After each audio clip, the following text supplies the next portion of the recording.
Punk means going against the status quo, being like, no, fuck you, like, I'm gonna be what I want, and you're not gonna like it, and I don't care.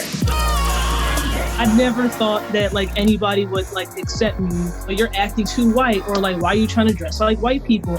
Big alternative is when you like take that, and you write it on a tissue, and you wipe your ass with it. Like, they wouldn't classify a darker skinned person to be alternative. They would classify you as being ghetto. Colorism is a big part of why Black people can't just be expressive of themselves, and white supremacy as well. Let's put that in there. I don't have to be the best. I don't have to know all the knowledge to mosh and fucking punch people in the head if that's what I want to do. I feel like there's nothing more goth or punk or alternative than being Black.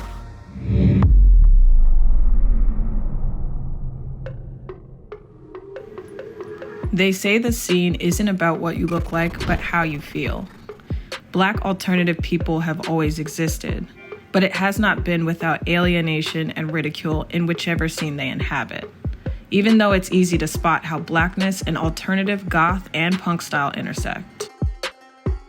My name is Katie. I am a filmmaker and alternative clown from Brooklyn. In my formative years, there were pretty brutal consequences for not fitting a monolithic Black mold, so I always identified deeply with feeling like an outsider. I turned to music and film to know I wasn't alone. My earliest memory is of Rochelle in the 1996 cult classic The Craft. She was frequently bullied and struggled being a token witch in her coven.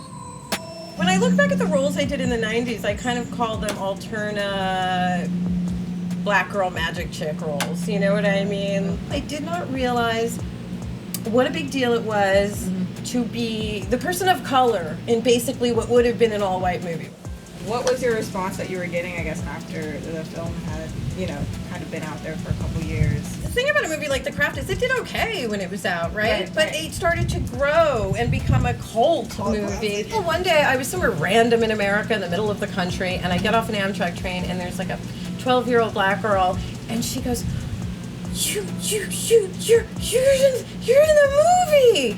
And I went, oh, she's having the same response I had to seeing someone who looked like me when I was her age in a movie, which was very few and far between. You are, in a sense, part of the pioneers, right? Part of being the pioneer generation means it's lonely and painful. The past few years have been a new age for Black people in scenes that may have once seemed inaccessible.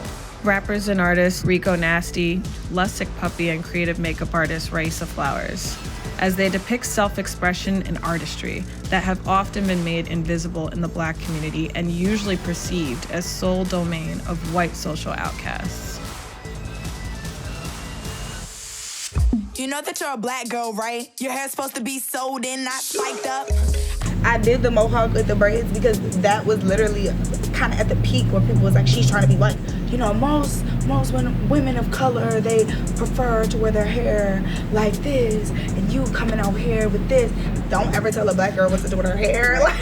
I listened to a lot of rock when I was younger, and I felt like I was really judged by a lot of my Black friends about what I listened to and how I wanted to be. It kind of annoyed me that a lot of people are kind of using the punk and alternative aesthetic in their everyday now when they made fun of people that were like us, you know what I'm saying? When I already lived in Sugarland, so that was a really white area, I felt kind of like a traitor. Even though I didn't do anything except express myself, I was made to feel like that's not what we do. You're siding with them. There weren't a lot of people who were into the dark and spooky stuff that I was into because it was seen as evil. What reasons do you think are why we're limited? Even if someone's alternative or different, they always highlight the light-skinned person. They will classify you as being ghetto. You're just saying that because you think it's related to whiteness.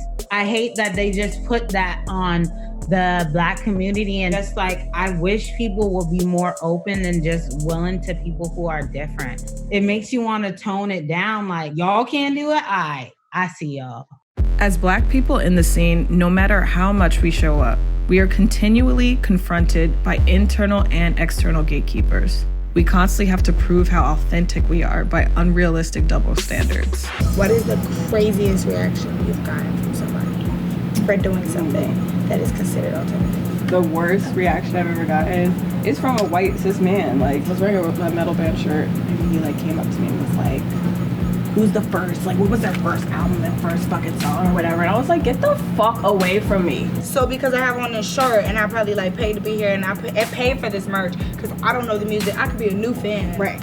That challenging aspect is annoying. Like when someone like Third Eye Chakra turned me into the Blink 182 cover, people were in the comments like, y'all don't even know what this band is. And I'm like, blocked, first of all. It's so fucking weird to do that when it's punk music. It's like, bro, this is supposed to be so anti everything that you're doing to me right now. You're anti, you know? You're mad. Why do you guys think it's important in general to take space within these, subcultures? There are very limited platforms for us to represent ourselves, especially not for Black women. For me specifically, there was definitely a sense of self-hatred. I didn't want to be Black. I didn't want to be a Black alternative kid. I wanted to be an alternative kid, which means like straightening my hair and finding it. Yeah. It was a very dark part of my identity because within me trying to understand the things that I love, there was also so much self-hatred mixed into it. I do feel like since I did not, feel comfortable enough to express myself, more so when I was younger, I feel like I had to kind of mute myself. It's an ever-growing thing. Like we're continuously learning how to be comfortable. Like I'm still muting myself to this day. I get white people together, I get all types of people together, I get gay people together, I get straight people together, and we march together actually. But you won't ever credit me that because it's like, then I have too much power. Right. It honestly makes me so happy that I make music in the scene that I make music in because it is really dominated by white people. And I really just love to see brown faces in the crowd, fucking shit up. Fuck you! Fuck you! There's this quote from The Office where Dwight is like, if you want to get the white people to do something, you have to get the Black people to do it. To get the white people to think it's cool, then you have to get the Black people to stop doing it. And I feel like that is the thesis of all cultures and subcultures in this country. It's hard to ignore the dramatic new shift to celebrating alternative Black femmes on the internet. While the Black Lives Matter movement cuts through social media and social conversation, but whilst many more are receptive to imagery of Black people embracing alternative identities, it's not without its battles. I really hate the fact that after, the whole George Floyd situation, now all of a sudden everybody is Black Lives Matter. All of a sudden everybody wants to spam post Black women and Black people that are alternative. But it's where was all this energy before? Why does it take somebody to have to die for you to give a shit or pretend you give a shit? That rubs me the wrong way. The algorithm is biased. And if you're not looking for Black punk girls, you're probably not going to see them on your feed. People look down on us and they copied us later on, and it's just Black people create everything. Black people are the originators of everything. Who was the first person to shred an electric guitar? A Black lady. Right. A Black woman. Right. Elvis stole from, what was it, Chuck Berry? Chuck Berry was a Black man. The stretching of the ears. Right. Culture. Body mod is... Tattoos on your face means something. The amount of piercings you have on your nose means how many properties you owned in some tribes. It's all goes back to our roots. I used to feel so sorry. I'm so sorry I chose to cut my hair off and get piercings. But it's no, I'm a blessing. Just having the courage to be yeah, I did that and I'm not hurting anybody. And that's what alt means to me. I need people to know that Black can look like anything. I know through my existence that people understand that Black is expansive, and that's really beautiful to me. When I'm walking around, I'll see younger girls, younger Black girls especially, and they're looking at me oh my gosh, I've never seen that before. Yeah. And you can tell they're I want to do that, It helps open up that imagination. Having Black skin having black parents, stepping out into the world and facing just like any type of racial, any littlest type of racial profiling is punk as shit. And it is alternative. Being black is alternative because guess what? Being black is different.